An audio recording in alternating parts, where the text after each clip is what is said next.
exiting, there are no black women coaches currently in the WNBA. And everybody trying to stop on each other. It's reckless for Matt to dismiss it as a cash grab. They're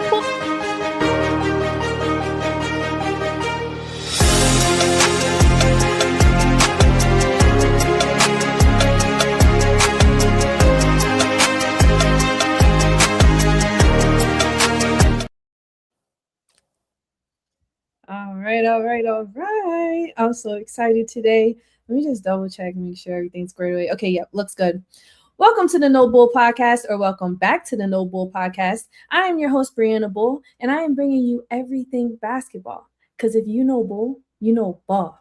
Okay, so I have a special guest with me. Welcome, Bruce, from the Format Podcast. Bruce. What's up, Bree? What's going on with you? I'm glad you're here. All right. I've been a guest on Bruce's show a few times, and I always use the word honored, and I'm going to just keep using that word because that's what it is to me. And so now that you're here on my show, second guest ever, it's a big deal for me. So I'm glad that I have Bruce. Yeah. So we have a jam-packed agenda. Like, we got to hop right into it because that's what we're here. We're here to talk ball.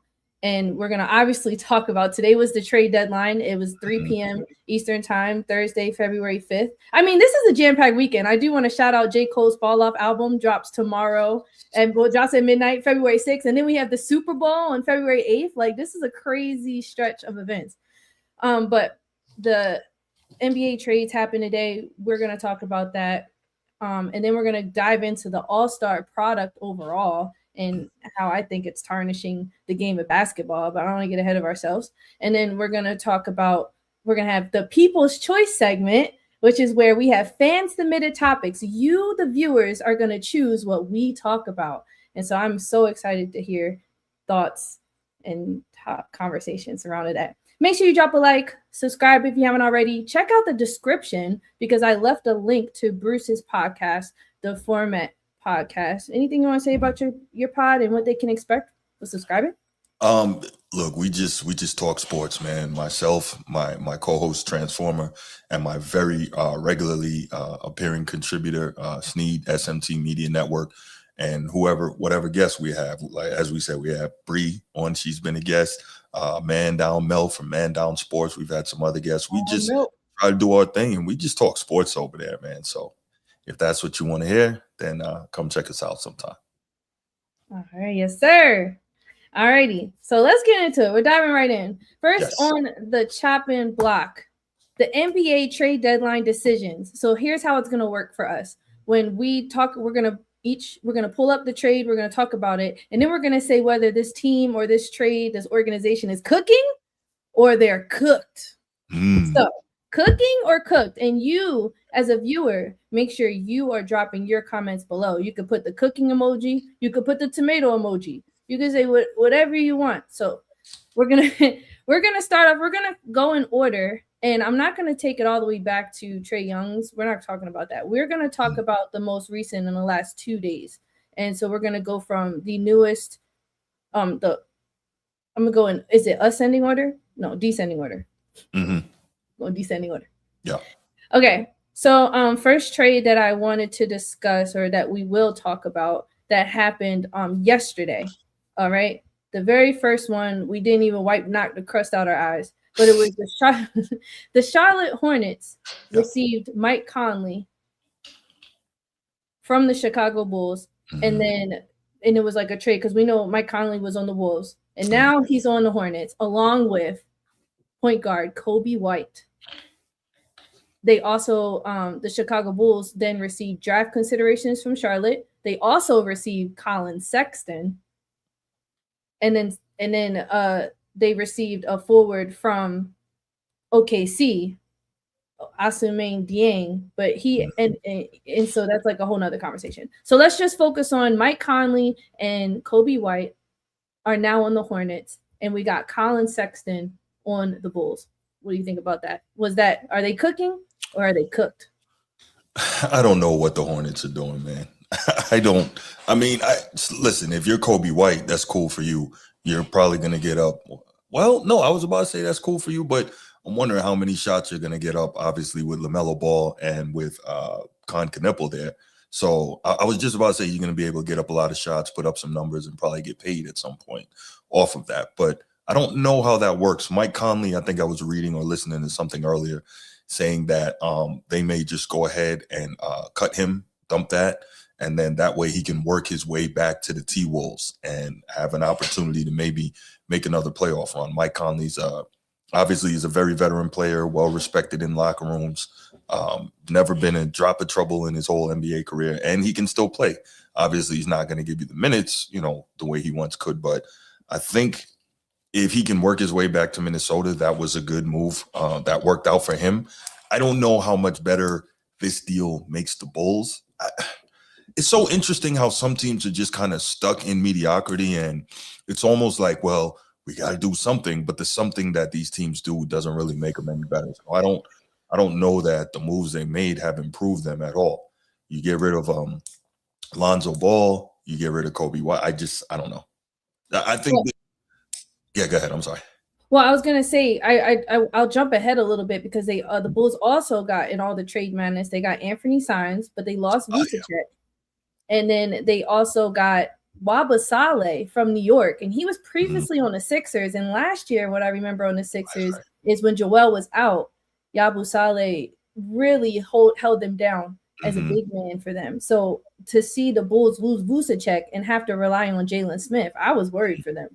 And Zach Collins has been out as well. But adding Yabusele, I'm hoping he gets more minutes than what the Knicks have been giving him. I think he's been underappreciated up there. And so for me, I think the Bulls are cooking. Yes, they have been middling. Yes, we haven't seen them, but they still managed to stay in the play-in. I think we give them a year, and they could possibly be on to something. And Kevin Huerter is no longer on that team, by the way. He is gone too.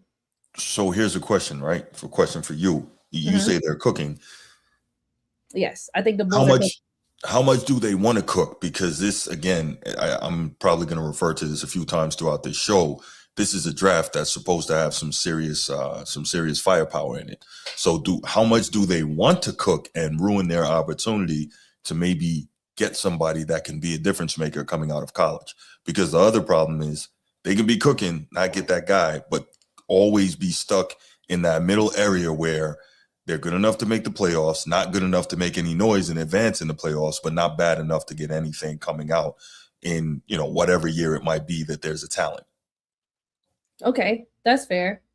So you're looking at it as the Bulls didn't do anything that is a difference maker to what they've already had in place when they had the Zach LaVines, the Lonzo. Right.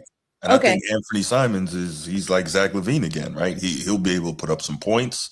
He's athletic. He'll be a quality player, right? But we saw that, right? We saw that movie already, and what did it get the Bulls? Nothing, which is why Zach LaVine is now in Sacramento. I'm most excited about Kobe White leaving the Bulls. I don't think that Kobe did anything spectacular there.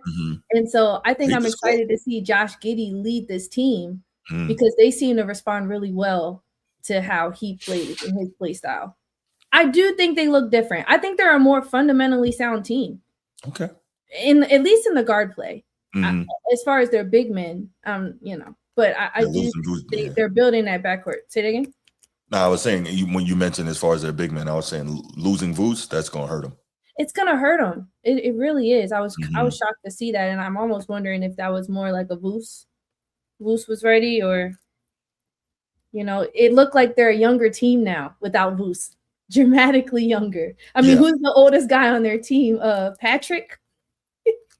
I don't know. I gotta look that is a young team. Yeah, it's a young team. So. But I think they're cooking because I don't want to. I'm not going to do any giveaways, but I might be foreshadowing to a later segment. The young run and gun team is in right now. That's probably why the Hornets are on a 7-game win streak right before the All-Star break. They're running and gunning. Yeah, they running and gunning. So have we looked at who they played on this win streak though? We have not. Anybody good?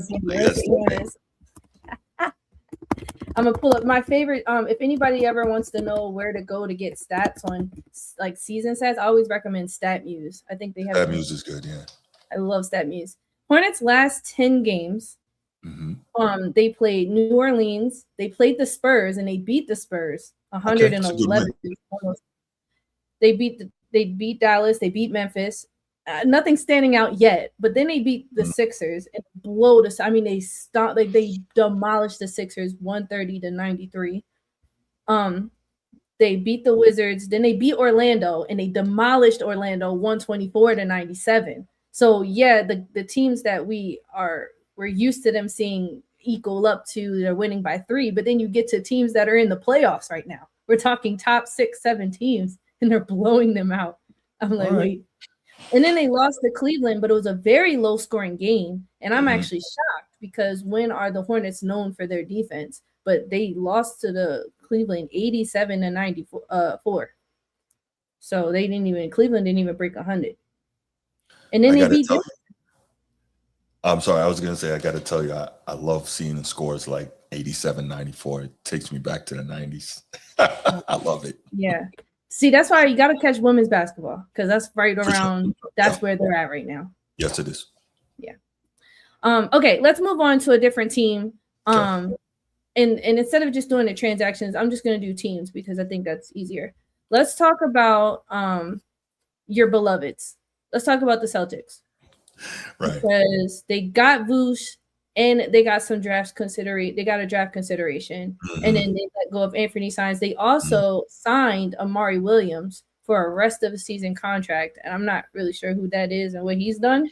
Yeah. Me neither. And then they also they got rid of Chris Boucher, who, So Right. I'm Right. just Right. kind of curious. I do want to hear, are the Celtics cooking with Nikola or are they cooked?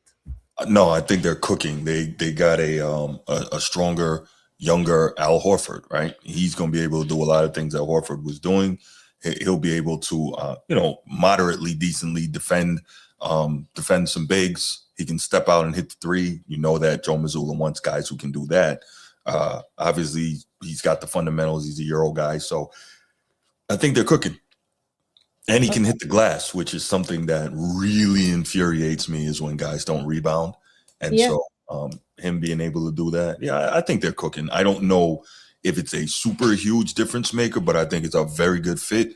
And Simons was in the mold of a Jaylen Brown and Jason Tatum, that type of wing player, but not quite what they are. And so, he wasn't getting a lot of minutes. Maybe he didn't fit the system, not really sure, but he can go. Okay.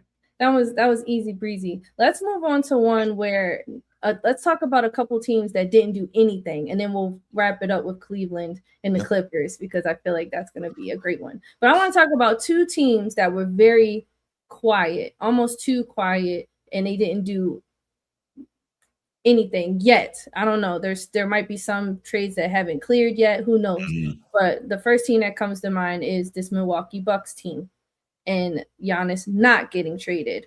What's going on with the Bucks? Are they cooking or are they cooked for not trading Giannis? I think so. One, we know that in the NBA, when you try to trade a superstar, you never get back superstar value. It's just not how it works, right? You're not going to, right? Giannis is, most people consider him an all-timer. I think he's fairly locked in for the Hall of Fame. I mean, everybody makes a Hall of Fame in basketball, right? But he's a Hall of Famer. You're not going to get back equal value for Giannis. And so the goal is, you're trying to trade a guy like Giannis. You want to be able to at least get the absolute maximum that you can return from him, even if it's not equal value. And I don't think that Milwaukee found anything that they felt was going to be that for that franchise. And so they're saying, all right, if we keep him till the offseason, we got a couple options. We can again try to trade him. That also gives other teams an opportunity to put something together that's more palatable to us in a trade scenario. Or we have an opportunity to maybe try and, give another shot to bringing in a number 2 guy that will pacify Giannis and keep him here. Because ideally, they don't want Giannis to leave, right? He's the second best player in Milwaukee history. Some people may say first, whatever, but he's clearly at lowest the second best player in Bucks history. So they don't want him to leave. He puts butts in the seats. He loves the city loves him. Obviously, he has brought them their first and only championship since Kareem Abdul-Jabbar. So if they have an opportunity to keep him, they're going to do that. So one of those two things is going to happen. We'll see what it is. Okay. I mean, I I'm a little disappointed. I think they're cooked right now. I'm not gonna lie Mhm. because I think they had a chance. They have a chance to rebuild, and think I think Giannis is cooked if he stays with the Bucks. I admire his passion or his Mhm. loyalty. I guess Mhm. his life is a better word for it, for Mhm. sure. I do And I don't want ring culture to influence men to changing loyalties. I really don't. However, I too. think you haven't won a chip in a very, very long time, and the Bucks Mhm. haven't given you any indication that they're going to position you to win another one. And so I think it's really time. I think Giannis brings so much to the NBA in general Mhm. that I think he needs to move on for the sake of his legacy. Well, I think his legacy is solidified, right? Because you look at the Giannis that came into the league averaging 7.5 points or 6.7 or whatever it was, right? Mhm. And, the beanpole, just, some athleticism and not much anything else. You look at what he's done physically to build his body. You look at what he's done to build his game from what it was now. Still, nobody's ever going to, confuse him with Kobe or Jokic or any of those guys skills wise. However, Giannis is a guy that never. You want to talk about never cheating the game? They like to use that expression with LeBron. No, no, no. Mhm. That's Giannis. Never Yeah. cheats the game, right? So, Yeah. um, you look at a guy like that. They love him so much, and I don't think he would be doing himself a disservice to stay because he delivered, right?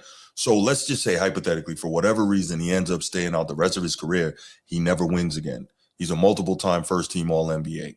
He's a multiple time MVP, 2-time MVP, if I'm not mistaken. He's a defensive player of the year. He's a champion. He's the greatest scorer in Bucks history. He's got all these things, right? He'll be, if he's not already, the greatest rebounder in Bucks history. He's got all these things. Nobody is going to look down on Giannis unless for whatever reason they got a problem with Giannis because he delivered. So once you deliver, you can be loyal. Now, a Dame Lillard who was loyal but never won, people are going to look at him differently. They're going to say he should have got out of there. He should have found a way to go somewhere else and win. I think the Giannis thing, people look at him differently and they understand that he's got a different mentality because he's not an American-born player. He's not True. even raised in America. So Right. his basketball mindset and culture is totally different. Think about it. If he was an American born player, he'd have been out. He would have forced his way out, but he's not moving like that. Now, is he behind the scenes trying to get things done? Yeah, probably. Right. That's just the nature of the NBA and the power of superstar players. But I think that to the point you brought up, even if he, for whatever reason, ends up staying there the rest of his career and never wins again, people are going to look at him honorably and they're going to say he's an honorable guy and it's okay. Okay. Okay, I can see them giving Giannis the benefit of doubt with all those things considered. I really don't hear too many critiques or harsh criticisms on Giannis. He's actually not a polarizing guy. We were talking about how this league is polarizing right now. He's not one of those guys. He's Right. definitely just a chill guy. Mm-hmm. Now, but when he deleted all of those pictures from his Instagram, that kind of got me a little side eye. Like, hold on, Yeah, but I he's didn't like still that. human, so Yeah, you know he's what still I mean. human. That's right. Right. That culture rubbed off. I do Yes, want yes, to he did. update.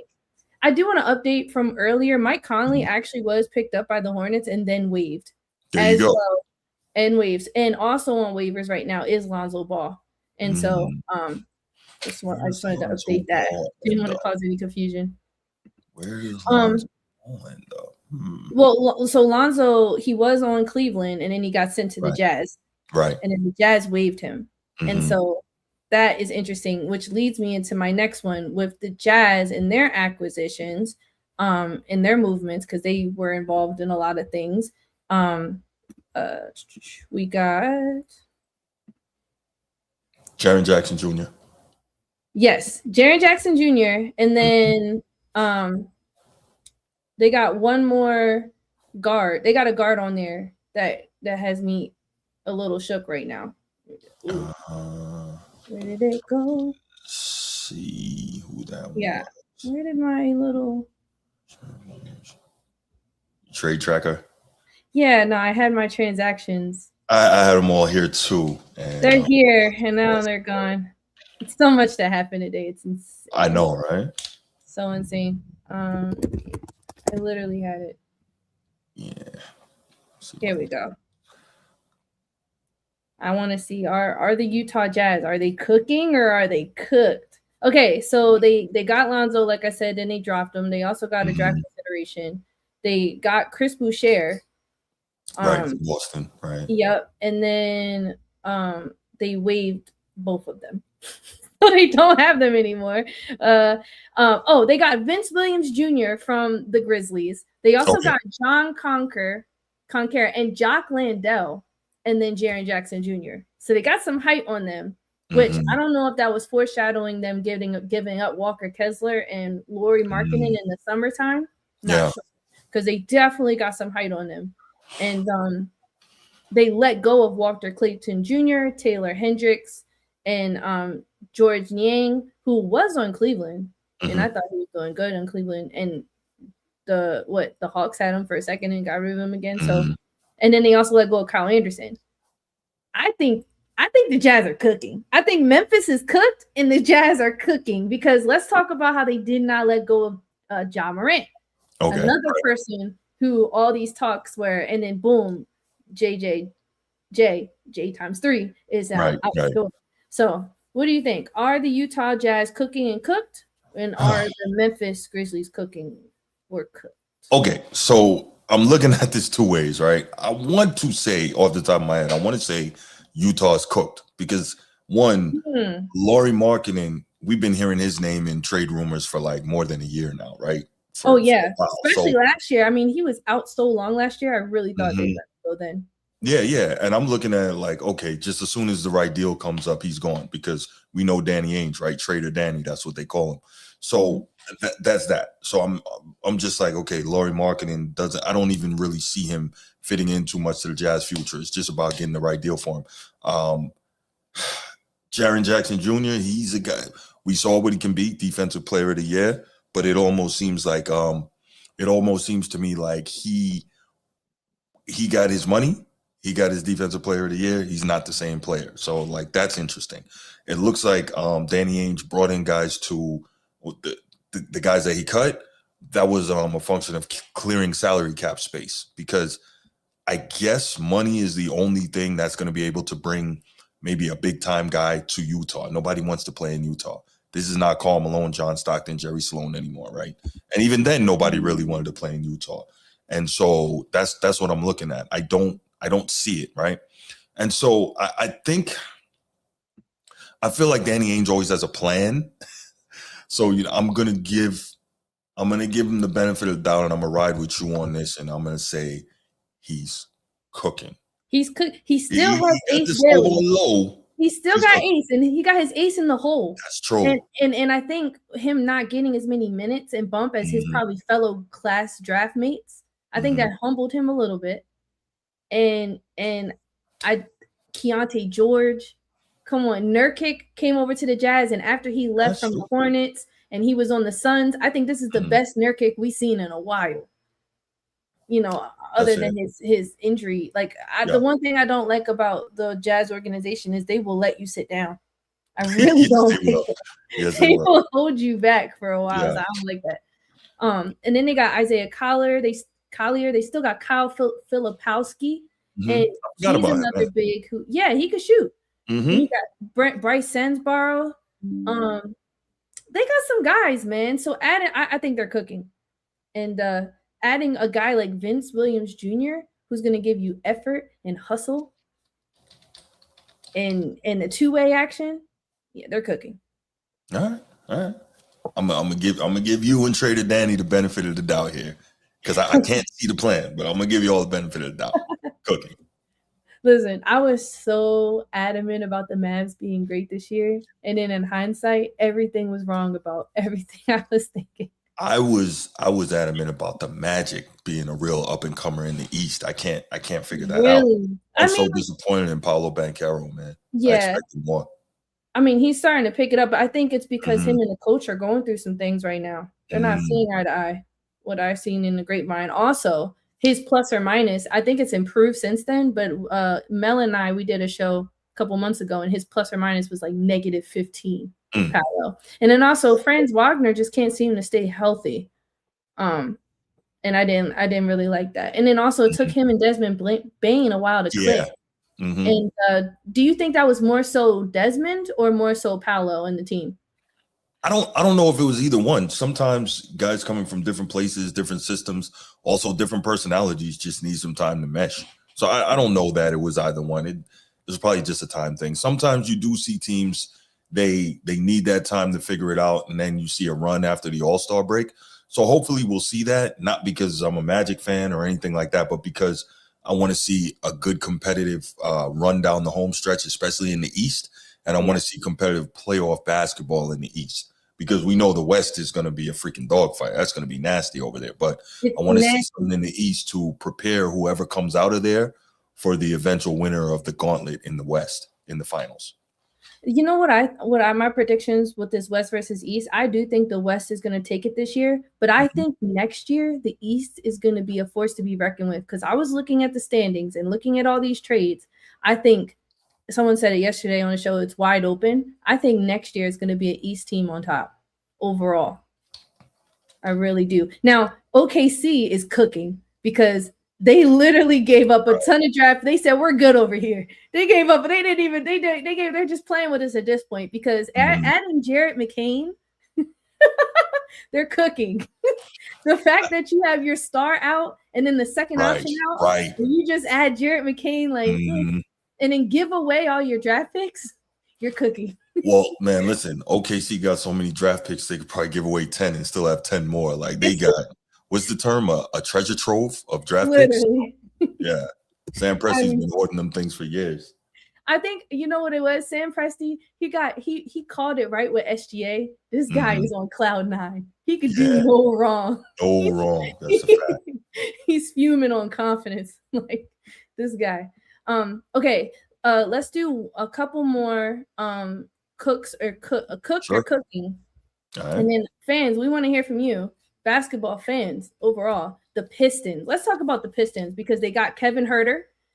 They also got Dario Sars, who was previously on the Kings and did a little bit a stint on the Nuggets. But before all of that, he was on the Wizards, and that was the Hmm. last time I seen him actually doing something. Was when he Sarge, was that's on the right. I Wizards. forgot about him. Yeah. Yeah, and so Crazy. I was excited to see him go to was he on the I think he was on the Nuggets first, and then he went to the Kings. Either way, I thought both teams were going to use him, and neither of them gave him any shot. So Mm. Right, him right, going right. to the Pistons, yeah, I mean, sure, I think he might play behind um Jalen Duren and Hmm. even Hmm. Isaiah Stewart even, Right. but I think they needed depth in order to really contend in these playoffs. So and then they ended up waiving Isaac Jones. And then the Bulls got let me see what they got because Kevin Herter was on the Bulls previously. I just want to make sure, see what they gave up. Oh, this was a 3-team trade. Oh, they got Jaden Ivey. The Bulls got Oh, Jaden Ivey. Yeah. that's why Kobe White had to go because they're two like shoot first guys, but Jaden Ivey is physically bigger than Kobe White, so that helps defensively. And both of those guys won't be able to coexist. Yeah, I forgot about that. That's right. Yeah, and so you know what I think it is why they got Kevin Herter because I see what Mel said. Mel said the Pistons should have went all in on MPJ. I think they wanted I think they wanted to get another guy like a Duncan Robinson on their Mhm. team. And I'm Yeah. not trying to make this like a skin thing at all. But I'm saying like I think they wanted another fundamental guy Okay. that I think even more so than they wanted a scorer because Kevin Mhm. Herter has length and I think he has a lot of length on him, but he has that physicality, but he's still fundamentally physical. Whereas though the Pistons are just like a physical team all the way around. It's not like their success comes from their fundamentals. It comes from Right. their physicality. And so I think they decided let's not disrupt this team with looking for a scoring option. Let's add more pieces that are fundamentally sound. So that's what I think their angle was. So no, that's a great point, and I know that you were probably the first person I heard talking about how for the Pistons to reach the levels that they want to reach, obviously they're number one seed in the East, but they need that second guy, and so I think they realize that they're not able to get that second big time scorer to go along with Cade Cunningham. So what they're doing is fortifying everything else around him. So that's the point you're making in terms of adding the depth, getting more defenders, as well as getting guys who can contribute here and there. because as we know, teams are going to do everything they can come playoff time to take Cade Cunningham away. So that's going to be interesting to see how that ends up playing out. But yeah, they're doing everything they can to do the little things to help augment that roster. So smart moves on their part. If you can't get a big gun, then you just add more bullets to the clip. Yeah, they got the big guns. This is the little guns. Then they got the big guns. Right. I mean, I think that the Pistons, obviously they're gonna do great. What's up, Kaja? Kaja, great to see you. I got to see she's next up on my show.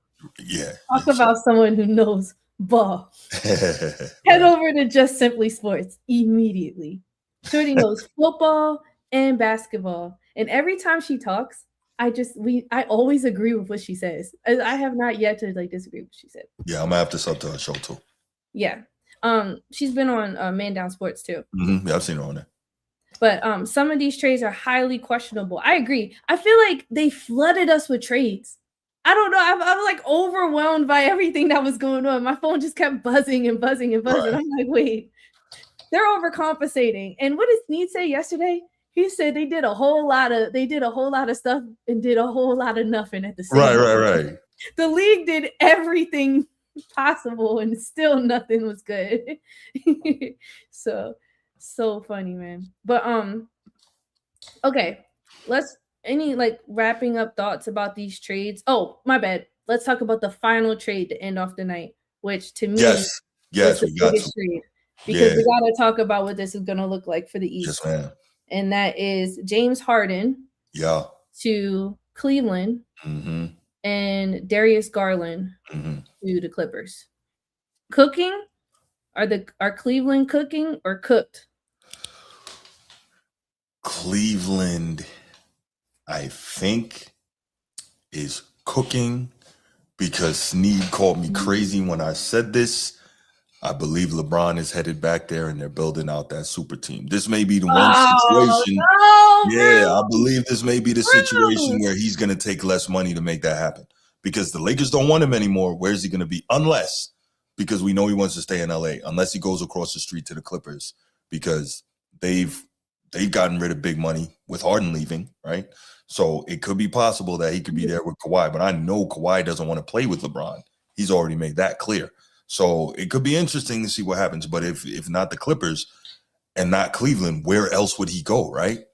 So I do believe there's a reunion in sight in Cleveland this summer. So that's why I think Harden is there, honestly. So I think Harden is there, and it was a little odd because it was talks, right, that he asked to go there, and everybody's like, out of all places, he asked. He said he didn't. Oh, he was asked about that, and he said that he did not request a trade. He denied it, but all the reports were that he asked out of there. So I don't know what to. Okay. Mm-hmm. Well, nonetheless, I think to Kaja's point that we don't trust Harden in big games. Now that he's going to Cleveland, I think he's not going to be their number one go-to option.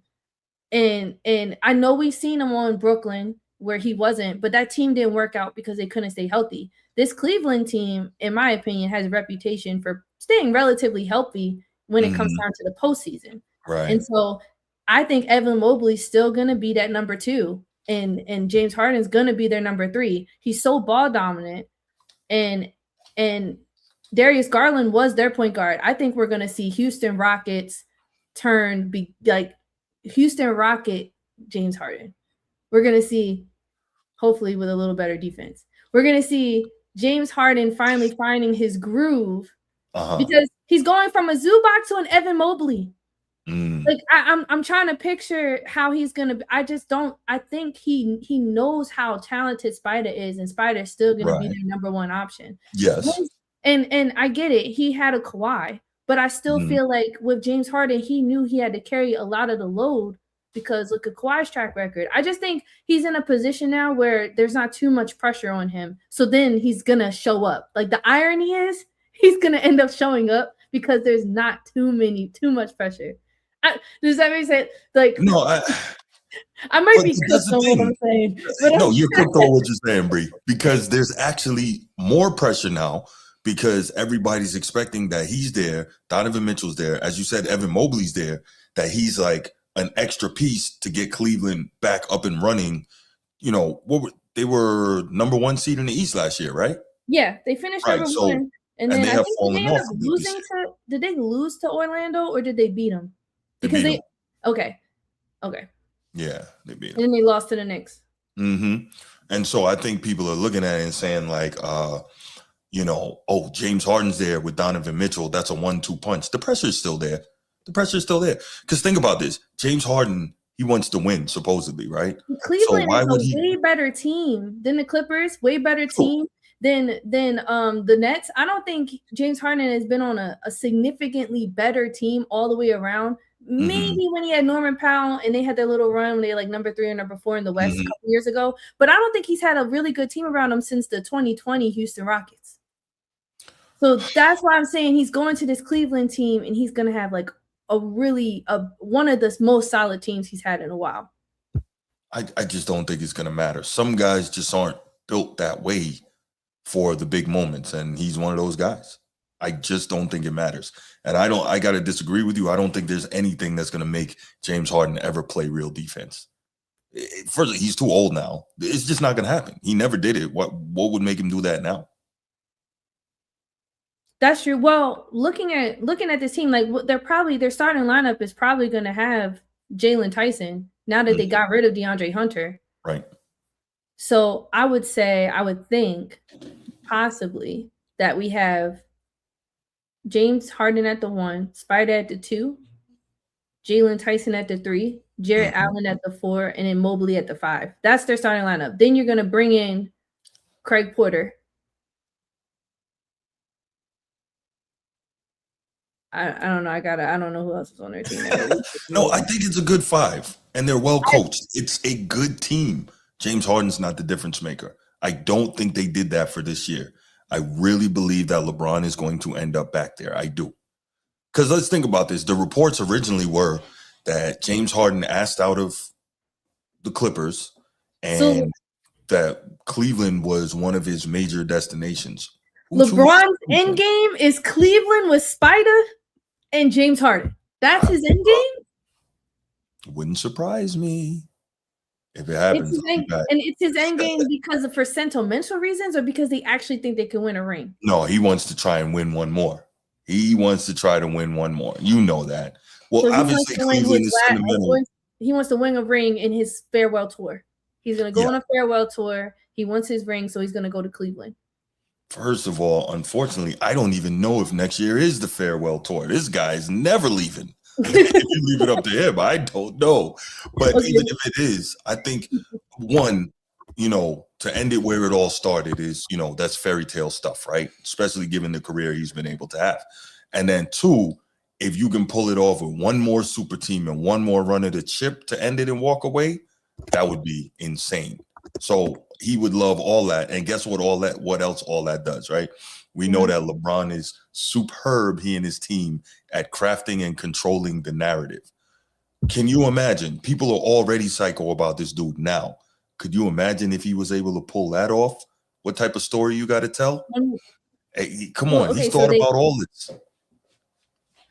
Well, I'm looking at their cap space, right? Mm-hmm. They got negative 70 million in cap space, but their first apron is negative 15 and their second apron is negative 3.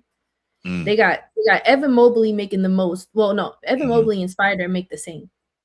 Right. They each make 46 mil. And then James just got there at 39 mil. Then there's Jarrett Allen at 20. You know what? They would have to let go of Max Strus because they just got Schroeder. And who knows? Schroeder is willing to go anywhere, but not back to the Lakers. I'm just looking at the options. I got you, but I'm saying, do you think that for one more shot at the dream and that dream scenario I laid out, LeBron would be willing to put his wallet to the side and say, okay, I'll take the cut to go back home? Because here's the other part.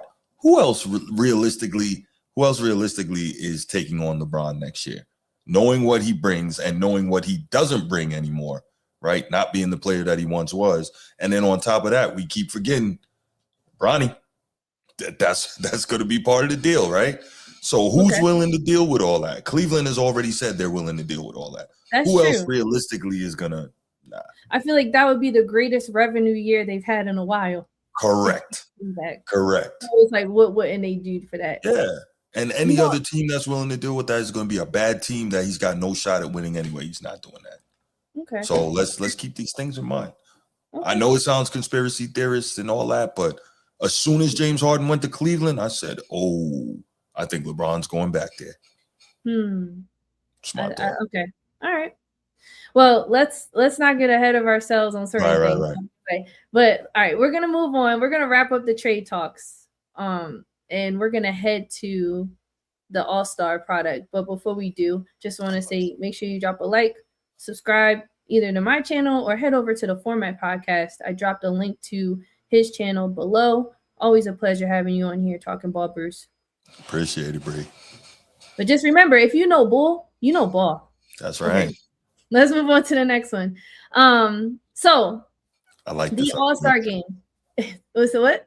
I've been waiting for this. Okay. Yeah. Okay. So the All-Star game is happening next weekend. It's always a spectacle in the NBA world with the All-Star game. But in these past few years, the fans have been extremely disappointed.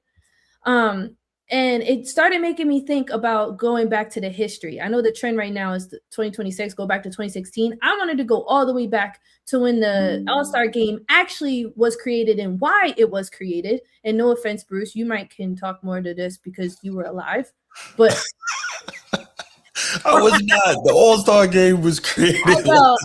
Okay, let's go through the timeline. I want to just talk about, is the All-Star game beyond redemption? And if not, how can we change it? And so, but first, fans, I wanted to bring up the history of it. So the All-Star game started in 1951 because the NBA was struggling with attendance. So they started the game to get more people excited about it. And the commissioner at the time was Maurice Holdoff. And he created the All-Star Showcase to rebuild excitement. And it definitely worked because the league started taking off.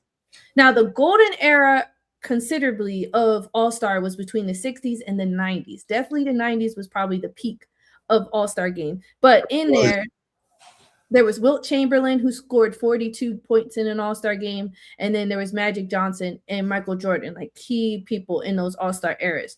But it was in the 80s and 90s when it became a global event. And that's when they added the slam dunk contest and the three-point contest. And it became like a culture shock for people. And then that's when players really started competing hard. Then in the Kobe era, the early 2000s, that's when he won for a real tough competitiveness. And that's when they were really treating the All-Star game like it mattered. And then ushers in the LeBron era. And again, this isn't, I'm labeling it this not to put any blame or anything on any players, but we're talking about the 2010s and beyond. Up until this point, we see in 2018, they switched it to Team LeBron versus a team captain. And then they started doing playground style drafts. And then they added like late game drama. And we just saw, in my opinion, it became more about content than actual basketball. And it came about marketing and all these other things. And so I just wanted to lay that out there for y'all of how the All-Star game started and where we're at now. And so what I also wanted to point out, I was looking through and thinking about what has been said about the All-Star game in the past with different players, albeit LeBron has said things about the current state of the All-Star game and how it's been over the years and how he doesn't like it. Same thing with Kevin Durant, same thing with Wemby. And while Steph never said he didn't like it or he does, he did allude to the fact that, hey, it's just a time for us to have fun and let loose. And even Giannis said stuff like that. So we have big all-stars and big superstars and leaders of this league with different visions on how the All-Star game should go and be. And so I wanted to play a clip for y'all about Jamal Murray. This is his first All-Star game ever. And we're going to listen to what he has said about this.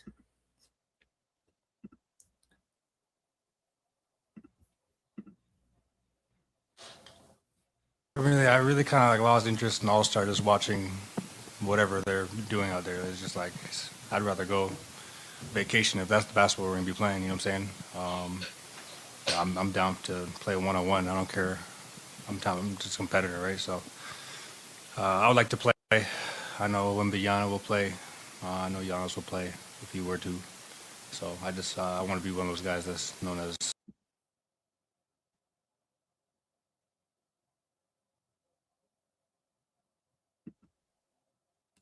Mm-mm.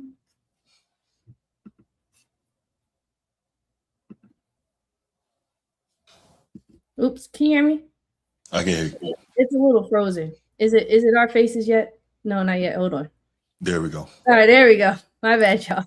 A little technical difficulties there. Okay.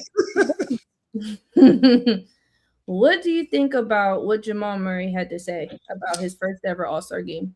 I love Jamal Murray's comments here. He kept it buck, man. I really kind of lost interest in All-Star just watching whatever they're doing out there. Whatever they're doing out there. I'd rather just go on vacation if that's the basketball we're going to be playing. And so I love the fact that also he named names of the real competitors, right? The Wembys, the Giannis's, so on, right? He has mentioned Giannis as someone who plays hard every time out, right? We know that Wemby's a competitor. Wemby cares about winning. And so you were talking about kind of the history of the All-Star game a second ago, Bree, and I want to just go back there. And a big part of this is whoever's the face of the league at that time, people are going to follow that lead, right? So I'm not going to take it back to the 70s or anything like that. That's before my time. But if you're talking about in the 80s, right, who were the faces of the league at that point? Towards the end of the decade, it was Isaiah and Mike, but turning over to Mike. But throughout most of that decade, it was who? Magic and Bird. They were the epitome of competitive fire, right? The epitome, because they were always trying to go at each other, whether it was Lakers or Celtics. And then in the All-Star game, they were generally the two captains of the East. So you know they weren't just going to roll over. They wanted to beat each other, right? And then, of course, as you mentioned, you get into the 90s, who's the face? Michael Jordan. We know what that's about. That dude is the ultimate psycho competitor, right? Then you mentioned in the 2000s, in that first decade, who's the face? Kobe, right? Right there with Mike as the ultimate psycho competitor, face of the league. So when you have a face of the league, most of the rest of the league will follow. So now you get into these 2010s and forward. Who is it? LeBron. And I've talked about this ad nauseum. And people go, oh, you just a LeBron hater. LeBron live rent free. You ain't know another black, whatever. We know LeBron is not truly a guy who wants to compete. We've seen it in his mannerisms. We've seen it in the things he says. We've seen it in things he does. We've seen it in him ushering in the super team era, right? So his lack of willingness to really go out there and compete, like, really go at it, that has played such a huge role. And so many players followed along with that because he was the leader of the league and the face of the league for the most part, right? And so when he does that, okay, cool. Now you're in a situation where everyone's doing this. But I've also said, I believe the future of the NBA is going to be okay. Sports, much like pop culture, are cyclical. And we're seeing these younger cats. I don't know what happened to them. Maybe Sneed put it best last night when he said they have heard a whole generation being, talked about, and they don't want to be talked about that way. These younger cats, they go at it. They go at each other. And so I'm looking forward to seeing what it's going to be. But as of what it is right now, yeah, LeBron definitely played a major role and is the majority impetus for the state that the All-Star game is currently in, which is not great, which is why the league has to come up with all these different I saw one of the comments said all these gimmicks, right? I think that was VC is me. What up, VC? All these different gimmicks. The league is basically throwing stuff at the wall to see if it sticks because these guys don't want to compete, right? Now they're overproducing. Yeah. I think they're overproducing this show. For sure. And this US versus the world, I think, is the best thing they could have come up with. I've been saying it for a couple of years. They should do that. But guess what they do with that, right?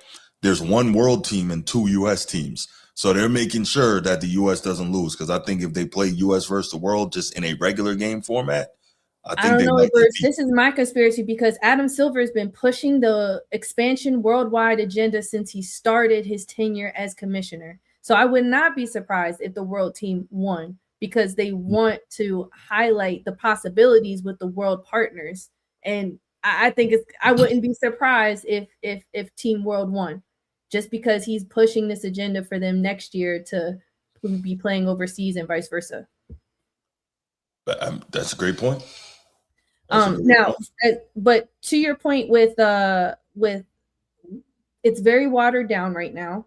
Mm-hmm. We've given it a little criticism. I do want to bring some construction in there. Okay. What can change aside from the players being more competitive? Because I think it's a contradiction right now for them to say they want it to be better and then they go out there and just do anything is a crazy slap in the face contradiction. And it's if y'all truly want it to be better, then why has it not changed yet? And I do hear a lot of people say, well, they don't want to get hurt. Anybody's at risk of getting hurt anytime you step outside.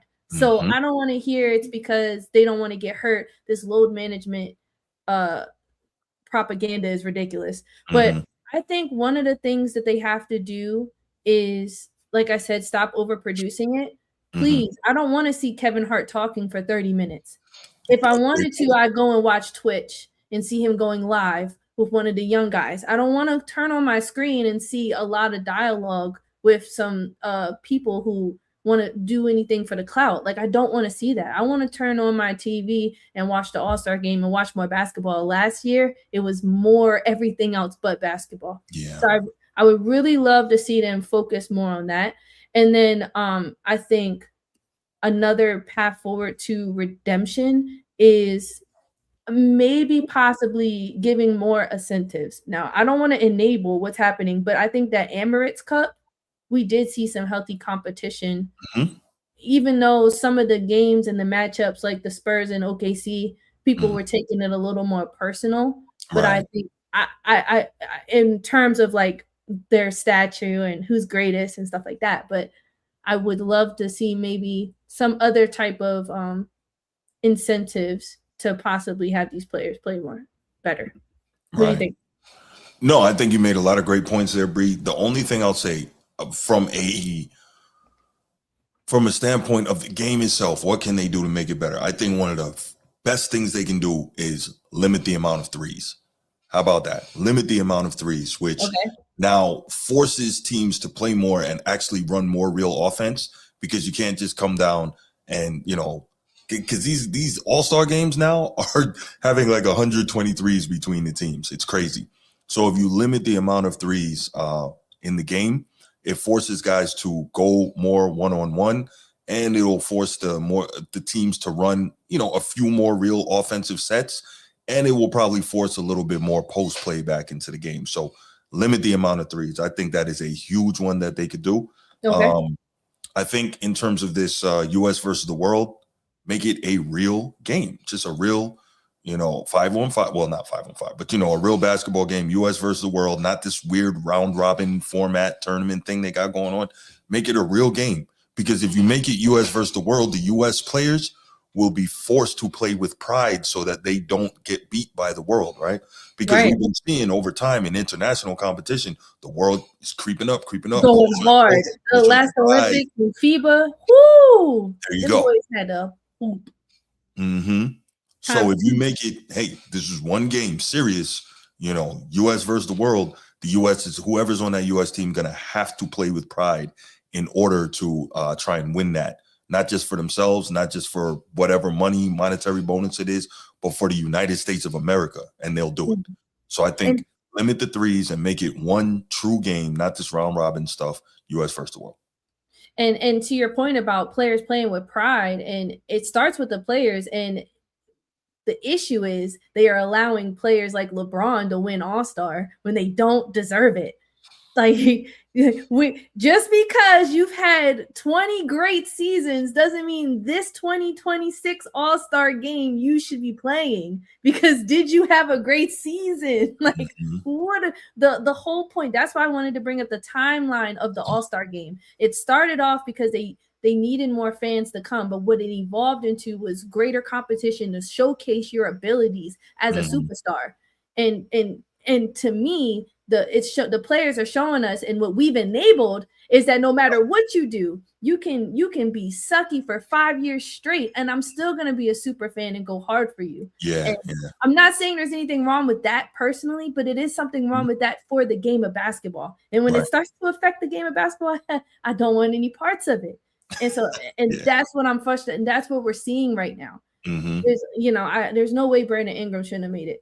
I don't care. No, he's been balling. I mean, I'm not dying on a Brandon Ingram hill by any means, Mm-hmm. but yeah. Yeah, no, you're 100% right. And we heard, Kevin Garnett talk a lot about it, and I don't know if it's something personal or if he's just talking about what he truly believes. He's put a lot of blame at the feet of LeBron, for the demise of this thing. I'm sure you've heard him talking about it, back when Kobe was alive and he was supposed to, take on that next mantle with LeBron going one-on-one at Kobe. And he mentioned Kobe going one-on-one at Mike. And he mentioned, like I was saying earlier, Bird and Magic going at each other, and Isaiah and Magic. And if you go back, the best guys in the league were going at each other in these games. So it's it was actually an interesting point that he made. And then he was saying this year he doesn't believe that LeBron is actually going to play. He just believes that LeBron just wanted the spot to stay. They did all that last year just for LeBron. An hour before the All-Star game, did not play, but yet he still came out on the stage in regular street clothes. What's going on? Gotta get attention, and we keep giving it to him. So it's not even all his fault. What? He came out in jeans. I think they were ripped. Hey man, they probably cost like $1,000 though. He's a billionaire. Oh, hold on. Let's knock my camera over, Bruce. Hold on.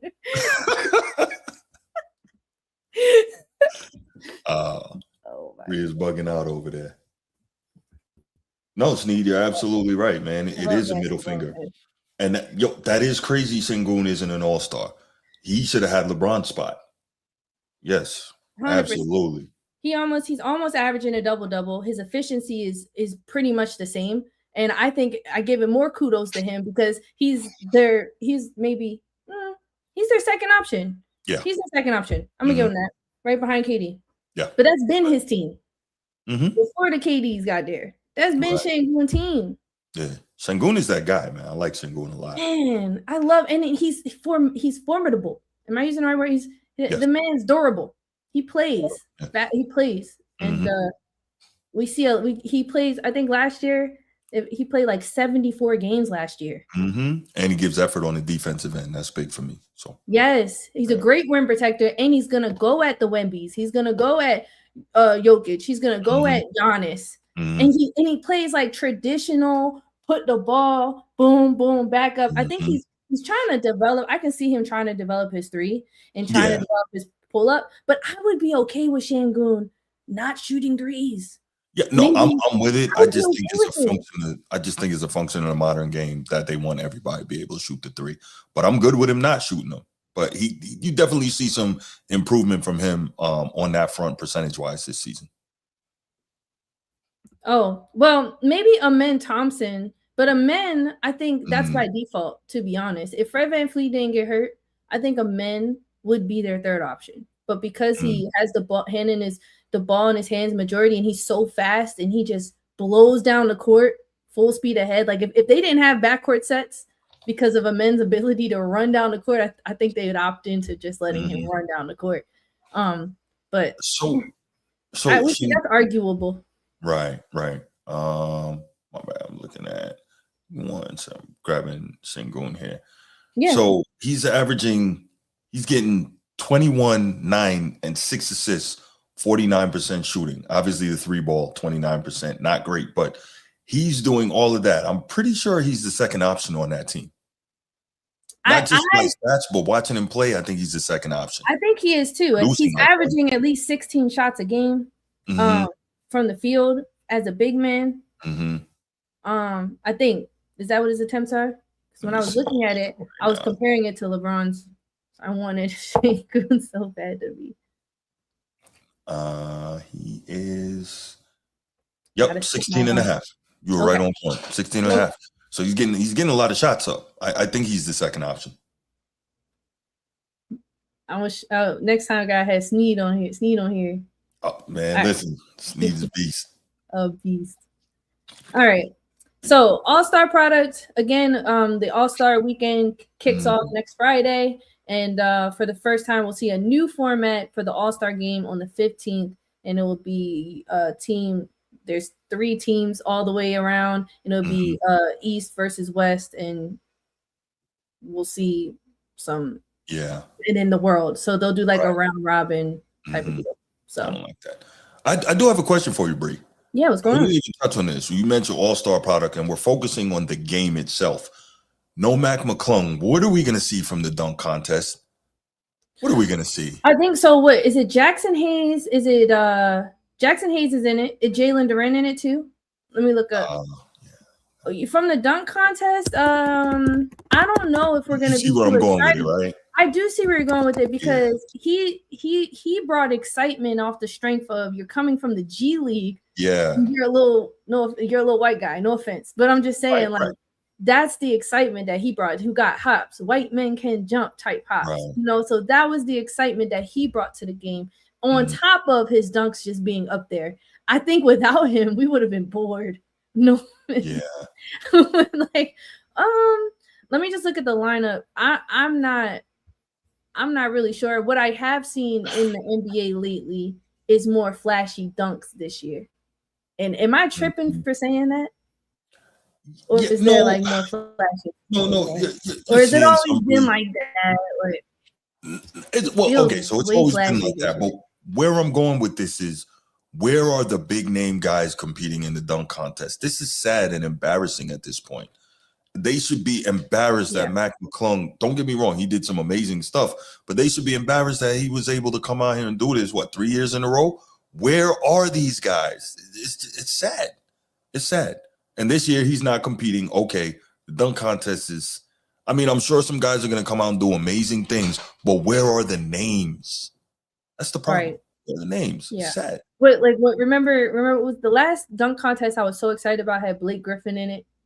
Was Aaron Gordon in that one? Talking about No, Aaron Gordon was in the 2 with Zach LaVine, and those were crazy. Okay. But they were still big names. We were excited to see them play. Mm-hmm. Yeah. But when you say big names, who would you have preferred to see in this? I guess so. Obviously we would have wanted to see at some point a Zion, right? Some point we probably would have wanted to see a John Morant and Ant Edwards. Those are the type of guys that you would want to see. I don't know if Jaylen Brown has competed in one yet. I don't know, but he probably could. He probably could do it. There are guys that it's okay, can you do it for the fans one time, please? Because that used to be a thing for the fans. It's everybody's too big for it now. And once more, guess whose fault that is? We know whose fault that is, right? You're saying LeBron's fault. Yes. There's no excuse for 23 years and one of the most brilliant careers we've ever seen, and not once. No excuse for that. Okay. I think we'd all love to see Wemby in a dunk contest. That would be weird. It would. That's why we want to see it. Was he 7'4"? Yeah. He can stand up and reach up and move. Right. Let's go home, ladies and gentlemen. Right. I don't even know what he would do. The first dunk in history where you didn't even jump off the ground and dunk. Right. That would be crazy. That would be crazy. But no, in all seriousness, that's such a great point, Bruce. The 3 contestants are Jalen Duren from the Pistons, Jackson Hayes from the Lakers, and then Carter Bryant from the Spurs. Now the question is, who's Carter Bryant? And I'm sure these guys. He's a rookie, right? I'm sure they'll give us some great dunks. I'm not trying to poop on them. I want to give them I'm sure they'll give us some great dunks, and they're working hard to try and put on a show. It's not their fault. It's just sad that these guys don't want to do it. That's all I'm saying. You know what Sports Illustrated said? It says Lakers center Jackson Hayes and Spurs rookie Carter Bryant were the first 2 to sign up for the dunk contest this year.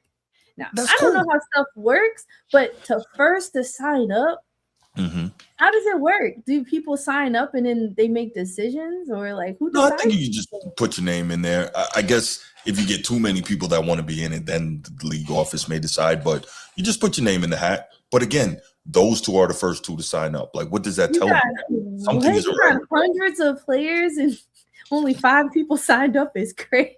Crazy work. It's disappointing. It really is. It really is. And I mean, it's they're reaping. You do reap what you sow, and this is Yes. what they're sowing, and this is what they're reaping. So then it leads to other long-term consequences, like going overseas just to get more fan base and more money and more Hmm. attention. And that Yeah. next thing you know, the state of the game is completely Yeah. changed. And I'm Right. not opposed to the expansion necessarily. Go check out one of my videos. I talk about it. I just the fact that we can't change the behaviors within our in America now, thinking that adding more is gonna change behavior. Like Hmm. I really can't believe, is this really a last resort option, or Hmm. is this something that he's leveraging? He is in Adam Silver is leveraging because it's so bad right now, and he's like benefiting off of it to reach his own agenda. I Hmm. think that's what pisses me off. It's like, is this really going to solve things, or is it about the bottom dollar? Yeah, It's just for sure. anyway. Can I real quick? Can I respond to a comment that I saw here from my guy Ed Dog? Um, Absolutely. Which comment I put up on screen? he says this man is a power dunker, Bruce, and I guess he's talking about when I said there's no excuse for LeBron having been in all these years and he hasn't done it. That's the excuse that the LeBron people keep using. He's a power dunker. He's a power dunker. What about these windmills and reverse dunks that he's doing in the games? What about when he teased everybody talking about, I'm going to do the dunk contest next year? Then he didn't do it. But when Bronny was in high school, he's in Bronny's layup line, throwing the ball off the walls and doing dunks and whatnot. So he can do dunk contest dunks in practice and in LeBron and in Bronny's layup line and in games, but he can't get out there and do it in a dunk contest.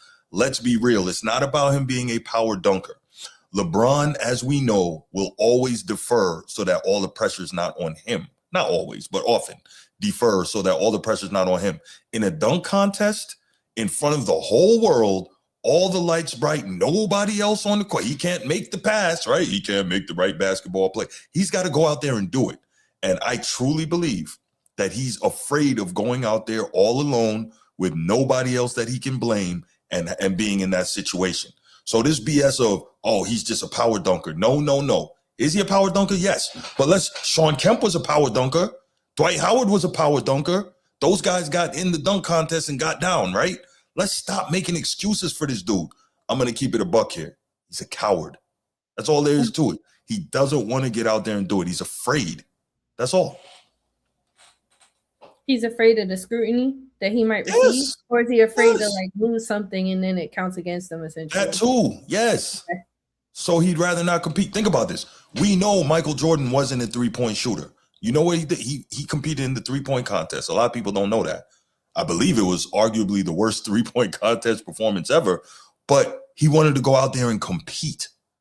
Why can't LeBron go out there and compete in the dunk contest? It's not going to change the way his fans feel about him, whether he goes out there and stinks it up or not. They're still going to tell you LeBron walks on water, heals the sick, and raises the dead. So why doesn't he go out there and compete for the fans that he says he cares so much about? This game that I would never do anything to hurt. This game I love so much. Cool. Go out there and compete. That's all I'm saying.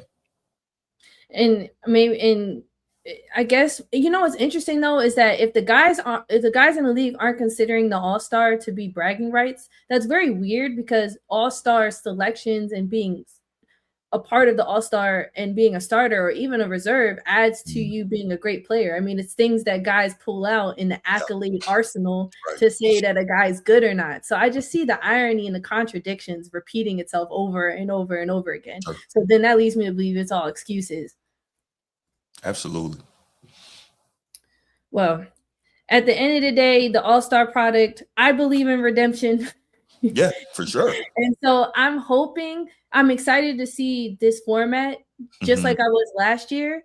Doesn't mean I'm gonna stick it through the entire time and watch it. I need to see something good, but I have high hopes for it. I'm always aiming towards positivity, and hopefully we'll see something good come out of it, and they'll actually bring us some basketball. Hopefully, maybe they're reading the comments and they're like, "Oh man, they're under us, guys. We better start moving." I don't think they care. They're like, man, we're getting this. They don't give a damn. Right. Well, no, I think the old guard doesn't care. The young cats, I think they care. And hopefully we'll see that in the future. Let's just get back to a real game and do what we gotta do. Let's go out there and hoop. All right. Yeah. Well, speaking of going out there and hoop, let's move on to Yes. the next topic.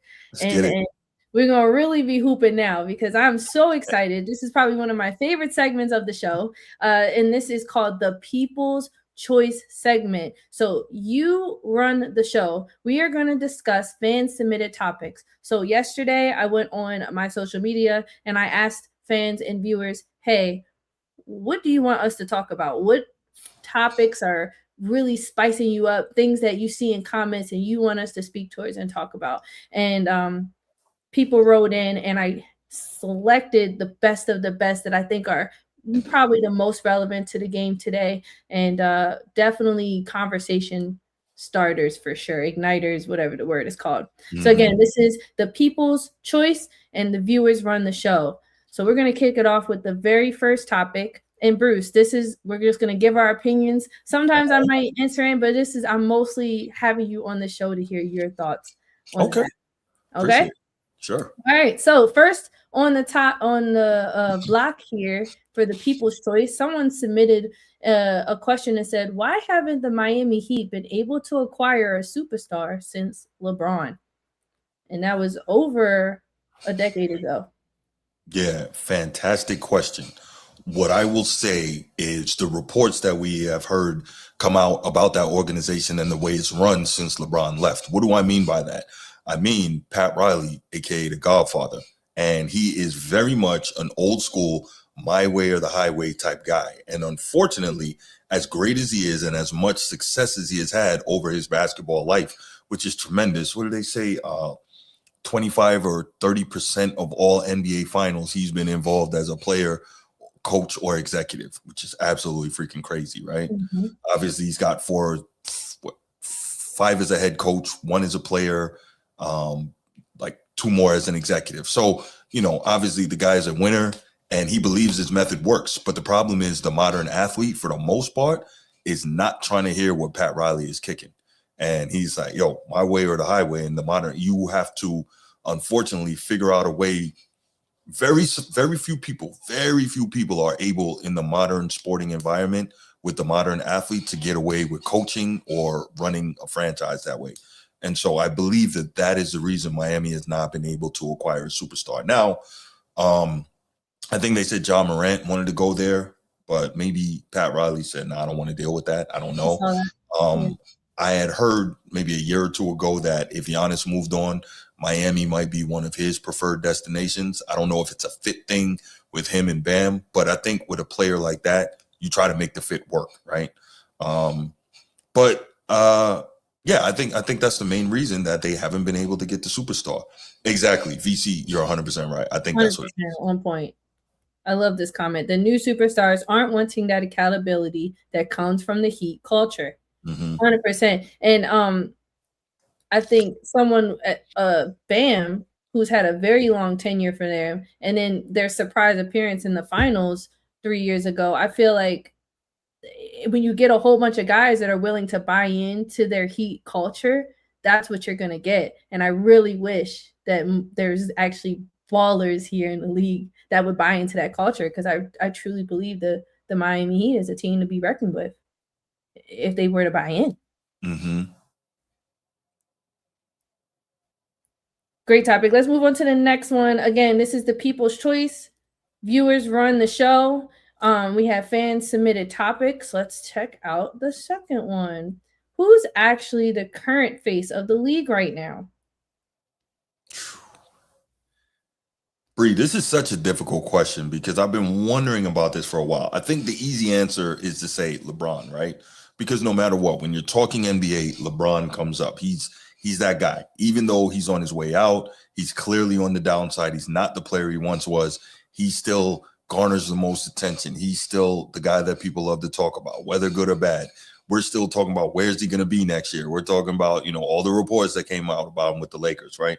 So I would say it's LeBron. But if it's not LeBron, this is where it gets iffy for me, because I've always said that there's a thing called American exceptionalism, right? It's just a belief that the United States is above everyone else and everyone else is a step below and doesn't matter as much. And as such, I've always felt like the American basketball fan is not going to ever put a foreign player as the face of the league. With that said, I think I was wrong on this. I really do. And shout out to my guy Ed Dog. If it's not LeBron, I'm really starting to believe it's Jokic. Because the way that basketball fans, modern basketball fans, seem to love Jokic is crazy. And I've said this before. I feel like Jokic fans are the new LeBron fans. Like, they will go to bat for Jokic. And the way he's being, the way that the NBA media, the NBA itself is really like lionizing Nikola Jokic, pushing his narrative, etc., and the way the fans love him. If it's not LeBron, I believe the face of the NBA is Jokic. And that's really weird because he has no desire whatsoever to be the face of the league. Doesn't seem to have any personality whatsoever. I just want to go home and play with my horses, right? So maybe he's the Serbian face of basketball. Cool. But I think if it's not LeBron, I think it's Jokic. And I think that's wild. Now, I'm seeing some comments about like the face of the league and whether even if that's a thing anymore, essentially being the face of the league. I mean, I look at it like there always is that top guy. Like there was a Michael Jordan, and at one point LeBron didn't exist when there was that Michael Jordan, and then now there is LeBron. I really think this generation is gonna get that face of the league. And I would have to agree with you. It's definitely looking like a Joker. If not, low key, a Luka, because he's still so young. Right. They love you, Luka. Luka's loved. Yeah, and so I could definitely see. I definitely, now I'm not saying that this is a good or bad thing, but there's always been that top dog. So if we start seeing top dogs getting rotated in and out, who knows? It could even possibly be Wemby. Wemby has to stay on the floor. Right on time. It could be him. You said, sorry. Oh, wow. Yeah, there you go. He literally said it. He just put it like literally when I was saying it. Right. That's cool. I think Wemby just has to stay on the floor. He's got to stay healthy, and it could be him. Yeah. And again, for all of you who are just joining, we're doing the People's Choice. This is when the viewers run the show. We had fans submit their topics, and right now we're talking about who is actually the current face of the league right now. And Bruce went ahead and he said Joker, Nikola Jokic, and I'm gonna say it's either probably between Luka and or Wemby. Wemby, if he can stay healthy. And watch the Spurs do something crazy in the playoffs this year. It's going to change narratives. Okay. Let's move on to the next one in the People's Choice topic. We have, is the super team trend officially dead? I wanted to believe that was the case, Bree, but as I said earlier, I believe LeBron is headed back to Cleveland to run with one more super team, so it's not dead quite yet. He desperately wants a fifth title, and I think that obviously he knows that he's got to really load up in order to try and get it. So I think it's not dead quite yet. The league did a great job of fighting back against that. I thought that was fantastic. I think, as we talked about, the younger players aren't that interested in that. I think that's fantastic. So right. I love seeing it that the super team era is almost dead, but I think LeBron is going to try one more time. But you know what? What I think frustrates me is that you have super duper great guys like Anthony Edwards who can't get it done on a team without superstars, and then you have other people say, "Oh, he just add him with another person." I personally don't think it's dead in a solution for certain players to propel their careers. And then we've even seen it with Giannis in the talks of where he would end up. So I don't think it's dead yet, but I do agree that the trend itself, the league is fighting back because OKC set that golden standard. They showed that it is possible to get it done without it. But also, we don't yet have the superstars emerging. The superstars that we have currently are still here. So when they're ushered out, I'm kind of curious to see with the new superstars, what they do as, the years go on. So here's the other thing, Bree. I don't mind, quote unquote, super teams as long as the organization is building them, right? And maybe if it's like two guys, not three or more, right? Yeah. But if the organization is building them, okay, cool. You're working with what the front office gives you. You're not colluding and huddling behind the back of the building like, hey, man, listen, hey, your contract's up next year. My contract's up. Let's get together. Da, da, da. You don't No, think no, there's any collusion? compete. You just said that James Harden went to Cleveland Oh, because that. LeBron's going there. Well, because that LeBron. like collusion. No, because LeBron, yes. But what I'm saying is that's the super team construction I don't like.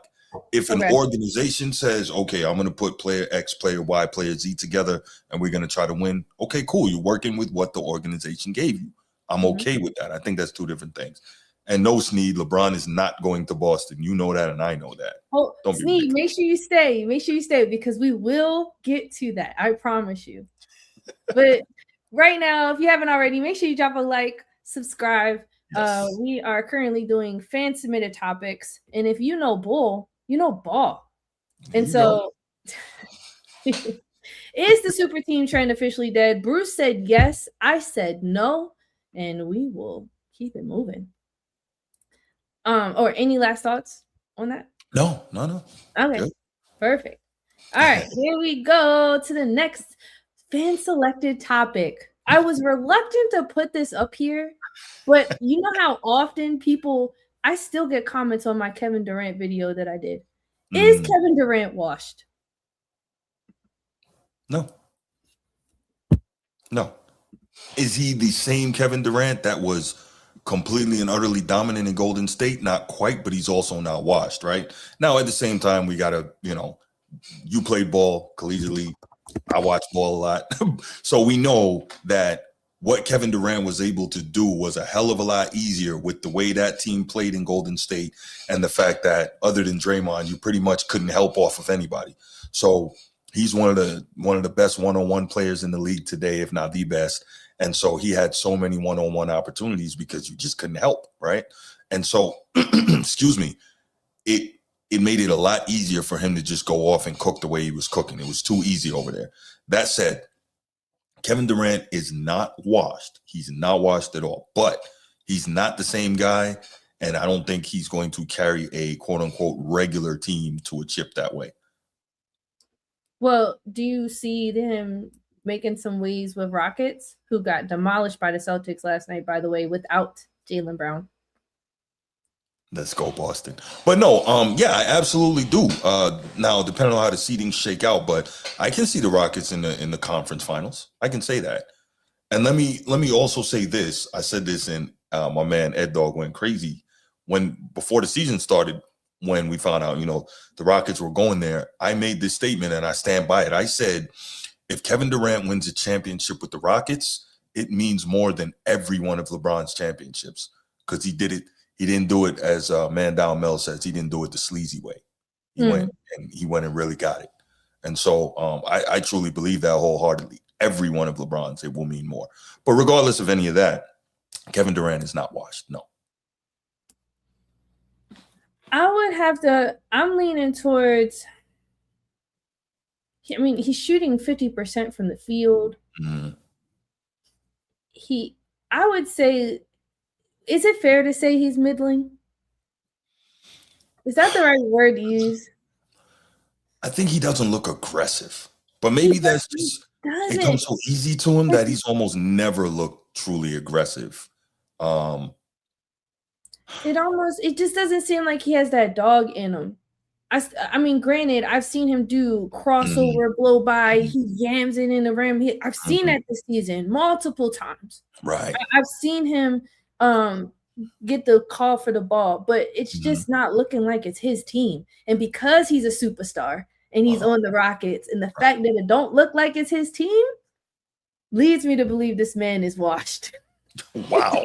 No, I think washed is a stretch, Bree. I can't see that. I can't see that. He just doesn't. He's not giving me superstar. Maybe he doesn't feel like he needs to yet. Maybe he didn't want to walk in and totally disrupt the team, what they had going on. Why not? What KD has been on so many different teams. I don't think he gives a darn about disrupting anything. I think he does. He's very prideful. And he's never been like a leader. We've never seen KD be like a leader he's like a lead At by least example he type told of us player. he's not. He told us he's not a leader, so that's fine. But I think that for me, I think the reason they brought him there was for specific situations like the playoffs, like when we saw them in Game 7 in the playoffs last season, and they couldn't buy a bucket. So you get a guy like a KD that you know when you need a bucket, he can deliver that bucket. So I don't think he needs to be going off really killing every single game the way that we all know he's capable of. He's there for a reason, and when that reason raises up, I think he'll be able to deliver. Now, I'm not saying he's going to win a chip there, but I'm saying that's my thought. So again, to say he's washed, I can't see it. Well, we've seen the Rockets lose to the Warriors in the playoffs multiple times. I Mm-hmm. do think that with KD there, he's going to be a difference maker. Mm-hmm. So it's a tough one. So sorry. Go ahead. No, I was going to ask you. You don't think if KD is there on that Rockets team last year, they don't beat the Warriors? They do beat the Warriors last year.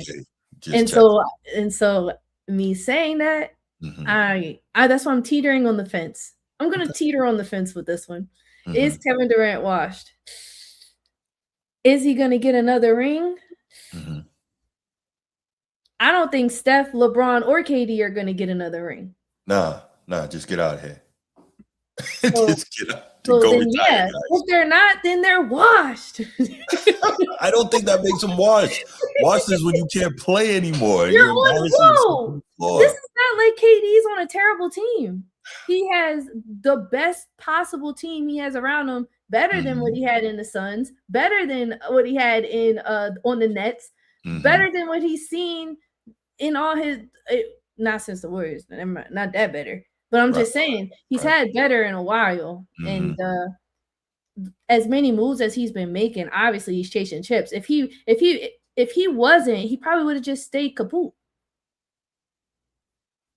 Maybe so. Why else would he be? He already makes the most money. He makes more than LeBron. He's made more than LeBron in his entire career, NBA earnings wise. Who knows what other ventures they have? But he's already made the most. What other reason would he have moving teams in the chase a chip? So I just think he's not going to say it again.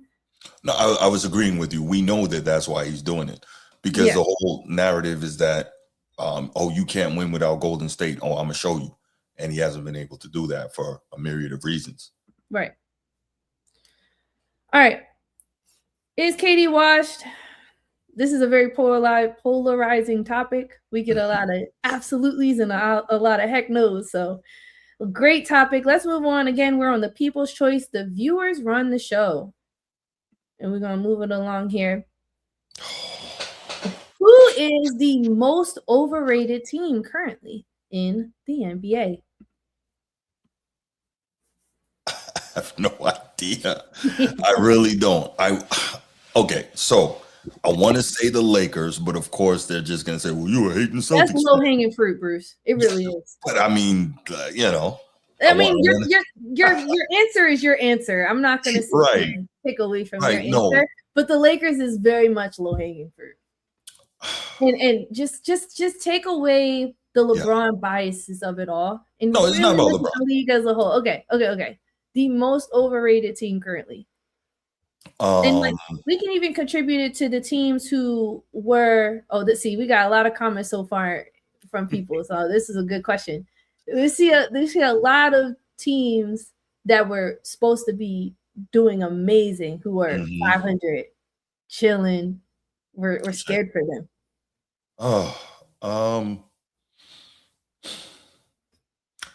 This may sound crazy. I think it's the Pistons. As good as they are, they're number one in the East. Thank you. I think they very easily could not make the Eastern Conference Finals for as good as they are. I think it's the Pistons. Thank you. That's not my answer, but I'm glad you said it. Yeah. That's what I think. Because the Pistons, I feel like, yes, they are number one in the East, but we really need to watch them. Now, I want to see them with Kevin Huerter and them losing Jaden Ivey, because I think Kevin Huerter is going to bring more consistent offense for them than Jaden did. And I think they were hoping he would, coming back off an injury, but he just can't shoot a three to save his life, to save their lives. And so I think I'm excited to see their new additions for sure. I Hmm. don't want to completely write them off. And then what was their big man that they got? The Pistons. Yeah, yeah. Now they have like he's gonna play behind Isaiah, and Oh, he's gonna Sarge. stars. Yes, Dario. Hmm. I just don't want to write them off. Those aren't make or breaks. But Right. I'm on the path with you about the Pistons being overrated this year, and Hmm. I think they're gonna get knocked off the I first still round. think they're really good, though. I'm not trying to say they're not really good. Thank God Chris is not here. He might lose his mind. But Chris would freak out. yeah, he would. He He'd go freaked out on me. nuts. He would I was lose there. his. Yo, you were there. Yes. Shout out Motor City Chris. Yes. Motown Chris. Okay. Yeah. Yeah, I think that's probably, yeah. I think a lot of people have really huge expectations of the Pistons, and I don't see them getting there this year. Yeah. I would say my overrated team is probably going to go to the Pistons. Were up there for me, not gonna lie. Mhm. But I think I'm gonna head over to the West, Okay. and I'm gonna say an overrated team from the West.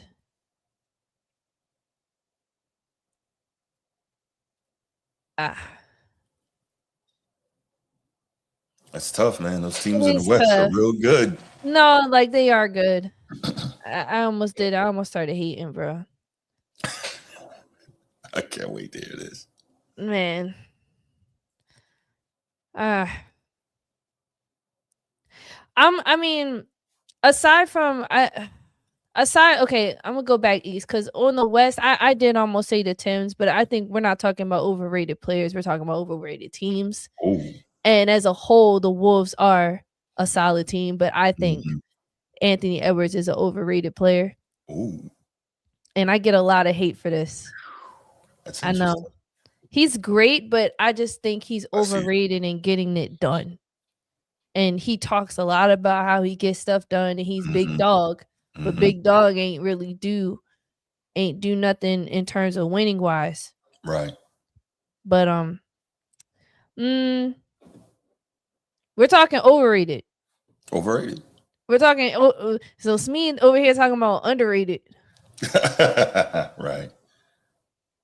Who said they were? Somebody else in the chat must have said they were overrated. Sneed said Pistons overrated Oh, is that's fine. hilarious. Yeah, yeah. Okay, so Coach T in the chat said that the Nuggets are overrated. So Sneed is responding to him. Okay. I Okay. almost said the Nuggets, but then I started thinking about everything they did without Joker. Hmm. And Correct. I think they just coached extremely well to be Hmm. overrated. I think any team that's coached that well is definitely.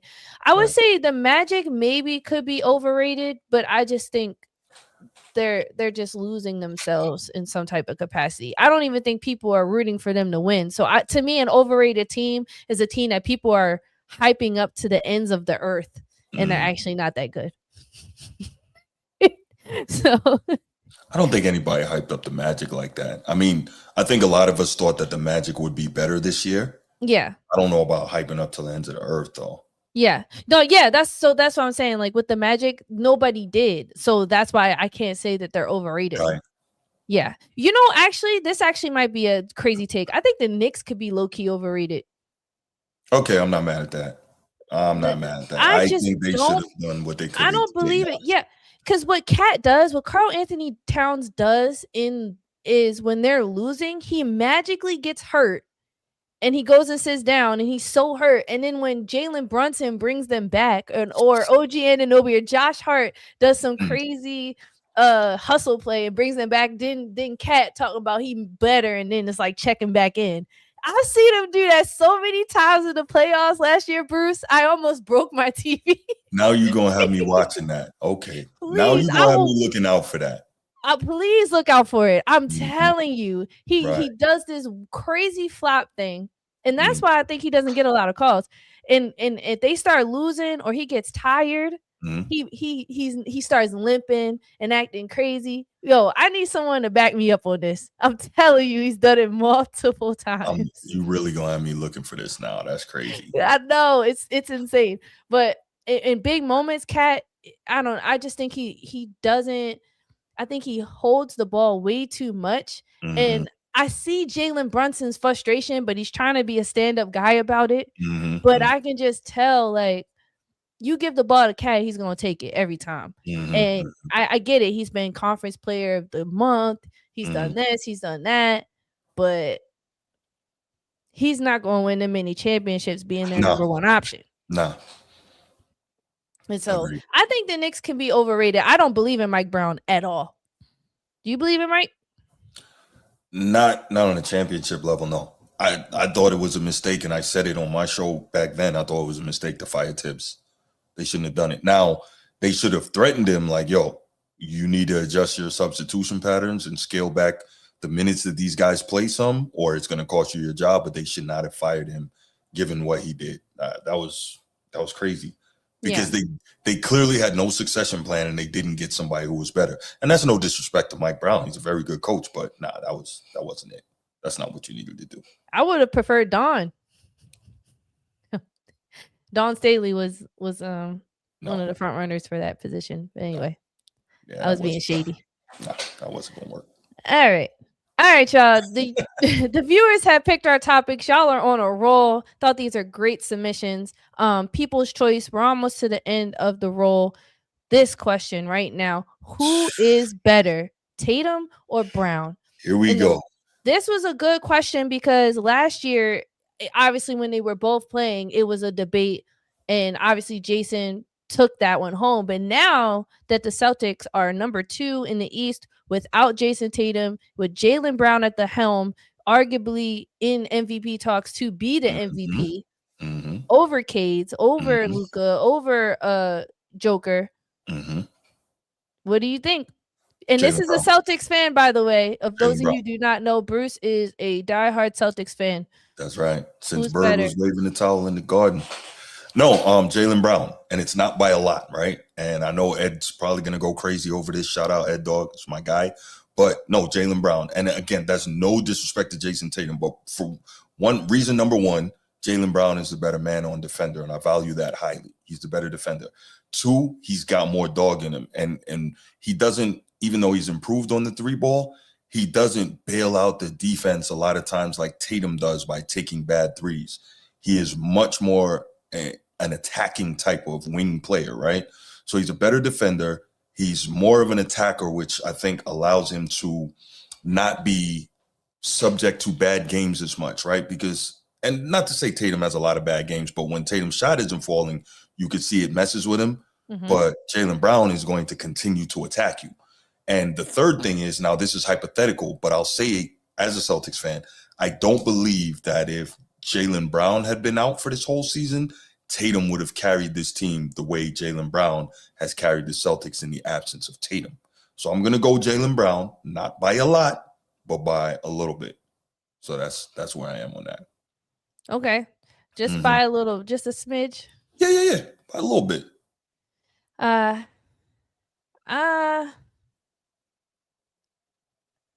I think I agree with everything you said. I just think Jason Tatum, despite Jaylen Brown dribble package and his ability to go downhill and his versatility offensively, I still think Jason Tatum is harder to guard for a lot of people in the league. Okay. And there's guys that just, he's a hard person to match up against, and the way they utilize him causes a lot of mismatch disadvantages for other teams. But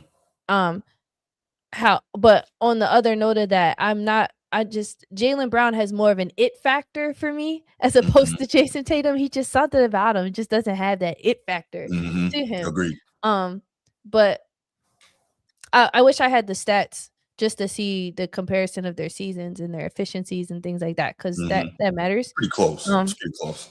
Yeah. But I'm leaning towards Tatum being a better player here. Okay. Well, let me ask you this, Bree. I respect your opinion. My thing is this, though, right? You said that you believe that Tatum is tougher for people to guard. I would think that he's easier for people to guard because of his propensity to settle for threes and long jump shots. Like, you don't know what Jaylen Brown is going to do, whether he's going to put it on the ground, boom, on your head, whether he's going to, get it in the mid-range and knock it down, or now shoot a reliable, 38% three-point shot. Like, I just think maybe it's just my personal preference of the way a player plays. I don't like the fact, and people who watch my show have heard me complain about this with Embiid also. I'm a huge Embiid fan, but I hate players that bail out the defense with a bunch of long jump shots and bad threes when they don't need to. Do you think Jason Tatum takes bad threes? Absolutely. Absolutely. Yeah, he does. Now he's a pretty pure shooter, right? He's like a Very kind pure. of Michael Porter Jr. type, really can shoot the rock, but he takes a lot of shots and bails out the defense. And when the shot is not falling, he doesn't find the balance between attacking and continuing to shoot, having that shooter's memory. And I don't like that. That's why I'm saying you rarely see Jaylen Brown fall into that trap of, oh, it's just not falling, because he's going to go get you. He's going to take it. He's going to go attack the rim. And so that's my thing. And again, I think Jaylen Brown is the better man-on defender, which is the main thing for me that gives him the slight edge over Tatum. And I know a lot of people don't agree with that, but that's my thought on it. Yeah, absolutely. I mean, I would say when it comes to even if Jason Tatum is more predictable, the fact that they know what he's gonna do and he still does it. I mean, it's the same thing with Luka. We're not seeing Luka going to the rim and shooting, but he still averages 30-some points, managing to do the same exact thing every single time. That's a great point. And so I think that's what draws me in more to Tatum is his ability to get that off. And that's why I feel like he's harder to guard, because it's like, why haven't we been able to stop this yet? I got you. I don't know. I think you like Tatum because he's a light bright. Absolutely not. No, LMA can keep him. She can have him. No, I got you. I got a specific type, and it is not Jason Tatum. Okay. That's funny. Yeah. But no, I think that's my thought. Okay, yeah. Great comment. Let's see. Any more in the chat? We want to hear what you have to say as well. I see some Browns, I see some Tatums. Okay, so we're gonna move on to the final one because we've been here a good amount of time. As much as I enjoy the company, we have been on for a little bit. Right. We're going to move on to our final people's choice. Again, the viewers run the show. Anytime you see me post and ask for your input, make sure you submit your topic that you would like to discuss, and we will absolutely talk about it. In this next and final topic, we kind of spoke about it already, but I love to hear y'all thoughts. I kind of hate that I now saved this one for last, but should LeBron play another year? Okay. Woo! You know, I think he should not play another year, but he's going to, and I get it. He desperately wants the the retirement tour or whatever you want to call it. He wants that, so yeah, he should play another year. That's another year of content for us too, right? So yeah, I don't think he should, but I think he's going to. The only problem I'll say for him, right, is the longer he plays, obviously, the more he'll decline athletically and skill-wise. That's just he has lasted at a high level longer than anyone in history, no question. But nobody can go forever. And the other problem is on the off-the-court stuff, the longer he plays, the more stuff is going to start coming out. And that obsessive need he has to control the narrative and paint himself in a certain light, right, that's fading. So I don't think he should play another year, but I know that he will. As much as I agree. I don't know. I think I'm more so focused on. Well, no, this is the question. Do I think he's going to play another year? You know what? I was kind of surprised at how many games he's already played this year. True. How come we give so much? We gave Dallas Mavericks a lot of crap for trading for Luka and letting go such a prime player like that. Mm-hmm. And then you have him on this team and you have the Austin Reeves, because I think he cemented himself as more than capable to contribute to a run. Mm-hmm. And then you get DeAndre Ayton. So you get all these, we're not seeing first draft year pro rookie DeAndre Ayton by any means. We're not seeing any of that. Right. But why aren't we looking at the fact that LeBron isn't getting it done this year? In fact, they've been on the decline. And then why would we think that because he's not getting it done, that it could be possible that he could do next year too. But it's not like he's sitting out. And I think he has the possibility or capability to sit out. Like, I wouldn't be surprised after All-Star break, we start seeing him play less and less. I can see that. So this is gonna sound crazy coming from me. The reason we don't give him a hard time for not getting it done the same is because he is 41. He has more miles on his body and on his legs than anyone who's ever played this game in the NBA. So we do have to be fair and we have to acknowledge that. That said, if you can't get it done anymore, just go sit down. Call it a career. But I just think that you do have to give him a little bit of grace and a little bit of leeway for the fact that he is that age, still contributing. Obviously not nearly the player he once was, but still contributing, and he is as old as he is and has done as much as he has. I see what you're saying. So you think because of his age and he's still contributing and he has such a big name, that's why this isn't his final year. Is next year going to be his final year? Yeah, I think so. Because 2 reasons. He has to control when it's his final year. He can't stand someone else being able to control that. He doesn't want to be put out of the league. He wants to decide that, hey, I'm going to step away now, so that he can have the farewell tour and that his ego can be fed all around, right? See, they did the farewell tours for other people because they wanted to do it. He wants to have it, right? That's 2 different things, but he's going to get that. He's earned it. And so there's that. And then I think also he just wants to go out on his own terms. That's all I think it is. And that's going to be in Cleveland, according to I feel like I think he's going to end with the Lakers. I think he's gonna have because this is what LeBron likes to do.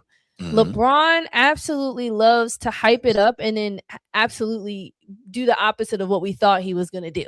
Okay. And so look at the commercial that he did, and it turns out it's about alcohol. And then just for him to turn around and say, "Oh, I'm not drinking. I'm giving up alcohol for a little bit because of my sciatica." So I just feel like LeBron he's gonna. Right now, he's giving the Kobe hype of a farewell tour, but then he's going to end up being a Tim Duncan. Peace out. I'm not. No. I'm not. I'm ending in the Lakers. Absolutely not. His ego will not allow that. No. But also, here's the other question, right? Do we think that he is going to allow for being on some vet minimum? Right. I saw that too. Being on some vet minimum contract with the Lakers. I don't know. Again, if he will allow the narrative that he was forced into that, right? If he goes to, let's say, Cleveland, and he says, okay, I'll do this for the sake of the team so we can put together the type of team I want, then that's him controlling it, right? That's not the Lakers forcing it on him or saying, hey, take this or, hit the bricks. See what I'm saying? So that's how he's not forcing it, taking the bricks. Why wait to the okay? That's how I see it. I could be wrong. So he's playing the long game right now. That's why he got his player option. That's why we're not seeing anything happen at the deadline. He's gonna wait until the summer. He's gonna get a fresh start. Remember, he's also got the no. If he didn't have the no trade, I think he'd have been out of there at the deadline. I do. But he's got the no trade, so he can veto anything. Okay. Yeah. I'm picking up what you're putting down. I'm talking about what I want and not looking at the facts and everything on the table. Right. I just want to be done with LeBron, y'all. I'm sorry. I think he's done a lot for the game and he's great, but I just can't wait to see what this league looks like without him. And honestly, I think it would be on the up and up, if anything. Okay. I'm going to try to keep this brief. I know we got to go. One more question. People keep saying he's done so much for the league. He's done so much for the game. What exactly has he done for the game? Oh. What has he done? He's ruined the dunk contest. He's ruined the All-Star game. Ushered in the super team era, right? Got his son in. When he didn't deserve it, what has he done so much for it? He has made the league a ton of money. Can't argue that. Yeah. That's it. What has he done for the game? We got to stop this. What has LeBron done? That is a great point. What has LeBron James done for the game of basketball? What has he done? Because, I mean, the term bully ball actually used to be used in a positive connotation. Mm-hmm. And now it's just like a negative, in my is a negative connotation watching him play out there. But that is such a, because it's not like a Steph Curry. Steph Curry changed the game with the 3-point Mm-hmm. shot. Right. 100%. He changed the game. Like, we can see how the league changed because of Steph. But Mm-hmm. I don't, as much as LeBron sells shoes and jerseys and love, I genuinely have never seen anybody say, I want to play just like LeBron James. Maybe he kind of did show like a forward's ability to play make for No, their Larry team. Bird was doing that well before him. Okay, No, this he is didn't. true. Yeah. This is true. Mm-hmm. Scottie Pippen, Grant Hill, all those guys were doing that before him. So, just saying. Pistol Pete. Damn, Bruce. That's a great way to end the show. There We you all go. got some homework. Okay. There we go. When we leave from here, I want you to ask your friends, your family, open up your Mm-hmm. prayer journal, write it down. What has LeBron James done for the game? Mm-hmm. Except give us really bad commercials. Mm. I mean, bottom of the barrel. Right. But all right, There you go. man, Bruce, Great. I'm glad you were here. Make sure again, if you haven't already, head over to the Format Podcast. I put the link in the description of this episode, and you can subscribe to the Format Podcast. They talk football, basketball, and it's not just him, it's Transformer too, with appearances from Got what Sneed. you need. Yes, and these guys know the game. So I really appreciate you coming on my show and choosing me to come to be on. You didn't have to show up, Absolutely. so I appreciate that. No, I appreciate the invite. And, had a lot of fun. Was looking forward to it, and turned out great. Yeah, it did. Yeah. Absolutely. So if you haven't already, make sure you drop a like, subscribe, and thank you all so much for your engagement. And we can't wait to see you on the next stream. And just remember, if you know bull, you know ball. All right. Take care, y'all.